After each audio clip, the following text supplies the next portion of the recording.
आप सभी का स्वागत है आपके अपने हिस्ट्री की अदालत के एक शानदार से शो में, जिसमें आप सभी लोग 10 मिनट में एक अच्छे से किसी टॉपिक को, जिसका प्रीलिम्स और मेंस दोनों में साथियों सवाल पूछा जाता हो, जिसका प्रीलिम्स और मेंस में दोनों लगातार महत्व हो, ऐसे एक टॉपिक का डिस्कशन करने वाले हैं। और उसका आज नाम है जलियांवाला बाग हत्याकांड।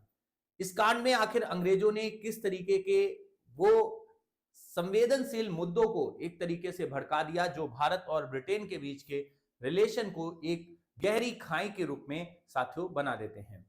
ये प्रीलिम्स में साथियों क्वेश्चन तो कई बार आया ही कि जलियांवाला बाग नरसंहार कब हुआ। इसके पीछे के जो क्वेश्चन है कि बताइए किसने गोली चलाने का आदेश दिया, उस समय पंजाब का गवर्नर कौन था। खासकर डायर को लेकर के बड़े मतभेद होते हैं कि जिस डायर ने गोली चलाने का आदेश दिया था, क्या उधम सिंह ने उसी को मारा था।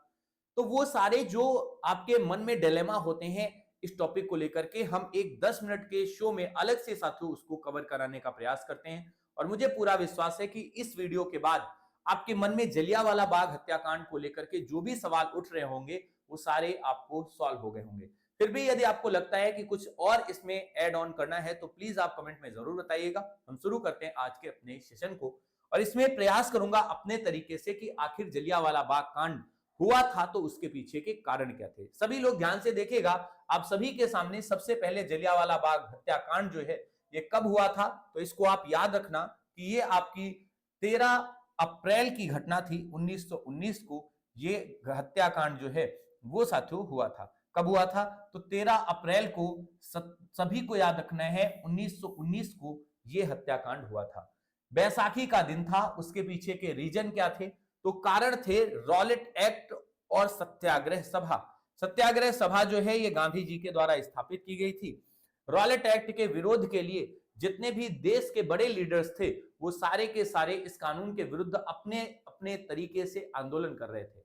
सत्याग्रह सभा गांधी जी ने बनाई थी और इसके माध्यम से देश के जो भी लोग नाराज थे रॉलेट एक्ट को लेकर, जो नो अपील नो दलील नो वकील का कॉन्सेप्ट इस एक्ट में रॉलेट एक्ट में था, उसको लेकर के जो काला कानून कहकर नारे लगा रहे थे वो सारे लोग बेसिकली सत्याग्रह सभा से धीरे धीरे जुड़ने लगे।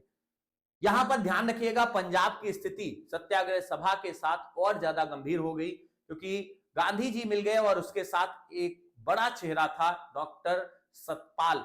सतपाल के साथ उनके परम मित्र सैफुद्दीन किचलू, ये दोनों लोग मिलकर के पंजाब में साथियों इस तरीके का आंदोलन जो है वो शुरू कराने का प्रयास करते हैं। ध्यान रखना, अब ऐसे में पंजाब की खराब स्थिति जो थी उसको देख करके यहां पर मार्शल लॉ यानी सैन्य शासन लगा दिया जाता है, जिसको हम धारा 144 के रूप में पढ़ते हैं। साथियों पंजाब की खराब कंडीशन को एक तरीके से जब देखा गया तो पंजाब के दो बड़े नेता थे जिनका नाम डॉक्टर सतपाल था और सैफुद्दीन कुचलू। ध्यान रखना, तो सतपाल, ध्यान रखना, इन्हीं दो की गिरफ्तारी हुई थी, सतपाल और सैफुद्दीन किचलू की। ध्यान रखना, सैफुद्दीन किचलू की साथियों यहां पर गिरफ्तारी हुई थी, किचलू की। इन दोनों लोगों को गिरफ्तार किया गया था ये कह करके कि ये राजद्रोह करा रहे हैं। तो ऐसे में साथियों सारी की सारी जो सभा थी वो बैसाखी के दिन साथियों जलियांवाला बाग जो अमृतसर में पड़ता है वहां पर इकट्ठी हुई थी। इस सभा का मेन उद्देश्य था कि यह विचार करना कि आखिरकार हम अपने इन बड़े लीडर्स को छुड़ाएं कैसे। आप ये याद रखना यहाँ हिंसा होगी नहीं होगी ये किसी को नहीं पता था, कुछ नहीं होने वाला था, ये सिर्फ अफवाहें थी लोगों की। ऐसे में साथियों उस समय जो चल रही स्थिति थी उसमें साथियों डायर ने गोली चलाने का आदेश दे दिया। अब मन में सवाल आता है डायर कौन से डायर ने गोली चलाने का आदेश दिया था? तो ये आप सभी लोग याद रखना, उस समय डायर दो थे। एक डायर जिसको हम माइकल ओ डायर कहते हैं, ये उस समय पंजाब का लेफ्टिनेंट गवर्नर था। ओ डायर का मतलब ओ डायर है, ध्यान रखना, ऑफिसर डायर है, ध्यान रखना, इसका मतलब ये बड़ा वाला है अधिकारी। तो ये ओ डायर जो था, माइकल ओ डायर जो था, उसने साथियों पंजाब के लेफ्टिनेंट यानी ये बहुत बड़ी पोस्ट पर था, जिसको जैसे आज कह सकते हो डीजीपी रैंक का, मतलब ये बहुत बड़ा ऑफिसर था। इसी ने धारा 144 और मार्शल लॉ लगाने का आदेश दिया था। लेकिन उस समय अमृतसर का जो साथियों सैन्य अधिकारी था, जिसको आज का एसपी कह सकते हो जैसे एक जिले का होता है, तो अमृतसर का उस समय जो काम देख रहा था वो रेजिनाल्ड डायर था, जो बहुत छोटा अधिकारी था। इसी ने अपनी सेना लेकर के, अपना जो अमृतसर का फोर्स बल था वो ले जाकर के साथियों जलियांवाला बाग के गेट पर खड़ा कर दिया। मैंने एक गेट की छोटी सी तस्वीर भी बनाई थी जहां पर आप देखोगे एक ही प्रवेश द्वार है और इधर के साइड एक कुआं है। चारों तरफ से दीवार बहुत ऊंची थी जिससे लोग फांद नहीं पाए। गोली चलाने का आदेश ये रेजिनाल्ड डायर यानी आर डायर देता है, तो गोली चलाने का आदेश इसने दिया था, आर डायर ने दिया था। ऐसे में यह हत्याकांड हुआ। इस हत्याकांड का मुख्य आरोपी रेजिनाल्ड डायर था, लेकिन इसकी मृत्यु पहले ही हो चुकी थी, अपनी मौत ये मर गया था।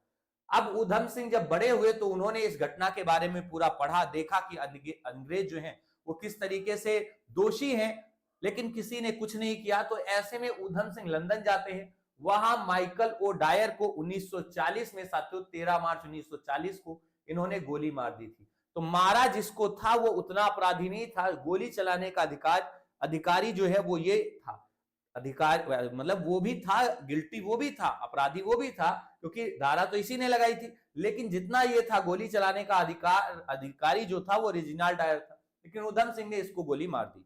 उधम सिंह को मृत्युदंड की सजा सुना दी गई। और इस तरीके से साथियों पूरा का पूरा ये समझ में आ गया किसने गोली चलाने का आदेश दिया, कारण क्या था, कौन से दो बड़े नेता थे। अब इसके बाद जांच कमेटी बैठी। एक अंग्रेजों ने बिठाई हंटर कमेटी, जिसमें 3 भारतीय और 2 अंग्रेजों को रखा। इसके साथ भारतीयों ने तहकीकात कमेटी बिठाई मोतीलाल नेहरू की अध्यक्षता में। तो एक बार उन कमेटियों के जजमेंट देख लो और किसने अंग्रेजों के इस डायर को जिसने गोली चलाई है क्या कहा उसके लिए, उसको समझ लो। हंटर कमेटी बिठाई गई, ये अंग्रेजों की थी। ये इन्वेस्टिगेशन यानी जांच करेगी। जांच करने पर इसने देखा कि 379 लोग मात्र मारे गए हैं, मतलब 380 से भी एक कम 379 लोगों की डेथ हुई है। इस कमेटी में जो हंटर कमेटी थी, ध्यान रखना, इस हंटर कमेटी में 3 भारतीय थे, हरिलाल, जगत नारायण और साहबजादा, ये 3 भारतीयों को भी इसमें रखा गया था। ब्रिटिश सरकार जो है उसने डायर की निंदा तो करी, लेकिन उस पर कोई कार्यवाही नहीं करी। ध्यान रखना, ब्रिटिश साम्राज्य का डायर को शेर कह के संबोधित भी किया गया, तो जो की गई निंदा थी वो ही एक रिवार्ड के रूप में डायर के लिए प्रस्तुत हुई। यहां तक इसके एक तरीके से सपोर्ट में ब्रिटेन का समाचार पत्र मॉर्निंग पोस्ट भी आ गया, जिसने डायर को साथियों फंड इकट्ठा करके दिया, पैसा इकट्ठा करके, चंदा इकट्ठा करके दिया। ब्रिटिश सरकार ने इसे अपराध मुक्त कर दिया, यानी कुल मिलाकर के इस पर कोई केस नहीं हुआ। उधम सिंह मारने इसी को जाते हैं, लेकिन मार आते हैं माइकल ओ डायर को। अब इसके बाद सारी जनता नाराज थी। गांधी जी ने मौका देखा, खिलाफत से मुस्लिम नाराज, जलियांवाला बाग कांड से हिंदू नाराज। गांधी जी ने इसी भीड़ को इकट्ठा किया और आगे चलकर 1 अगस्त 1920 को असहयोग आंदोलन शुरू कर दिया।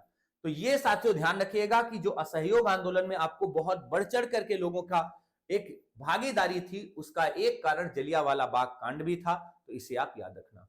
अब मेन बात आती है साथियों आप सभी लोगों को कि ये सारी चीजें आपको प्रीलिम्स और मेंस में और कैसे कंप्लीटली सारे टॉपिक्स को कवर करना है। तो उसके लिए साथियों इस समय आप हमारे साथ हमारे रिपब्लिक डे ऑफर का फायदा उठा सकते हैं, जिसमें हमने अपने देश के शहीदों क्रांतिकारियों के साथियों आत्मसम्मान और सम्मान और उन सब चीजों को ध्यान में रखते हुए सारे कोर्सेज पर लगभग 70% का डिस्काउंट निकाल दिया है। 70% तक साथियों एक तरीके से डिस्काउंट मिल रहा है। तो आप सभी लोग रिपब्लिक डे सेल का फायदा उठाइए। हमारे अगर पीसीएस बेस से जुड़ना है तो आपको AKT लाइव कूपन कोड को लगा देना चाहिए। इसको लगाने के बाद आपको जो 35,000 का बैच है वो साथियों मिल जाएगा सिर्फ 9,999 रुपए में। तो आप सभी लोग इससे जुड़िए और अपने सिलेक्शन को सुनिश्चित करिए और इसी तरीके से अपने जीवन में अच्छे अच्छे परिवर्तन लाइए और दिखाइए दुनिया को कि जो सपने देखे जाते हैं उनको कैसे पूरा किया जाता है। जो हमारा ये रिपब्लिक डे पर आपको गिफ्ट मिल रहा है, ये याद रखिएगा, ये निश्चय बैच 4 के लिए है, जिसमें आप सभी लोग ध्यान रखना, निश्चय 4 बैच जो हमारा आ रहा है बिल्कुल आपके लिए, उसको आप ध्यान रखिएगा। उसमें आपका प्रीलिम्स साथ में मेंस कंप्लीटली हम डिटेल में पढ़ाने वाले, आप ध्यान रखना, ठीक है। तो इसको आप ध्यान रखिएगा। बाकी आज के लिए इतना ही रखते हैं, अपना ध्यान रखिएगा। Thank you so much, God bless you, जय हिंद।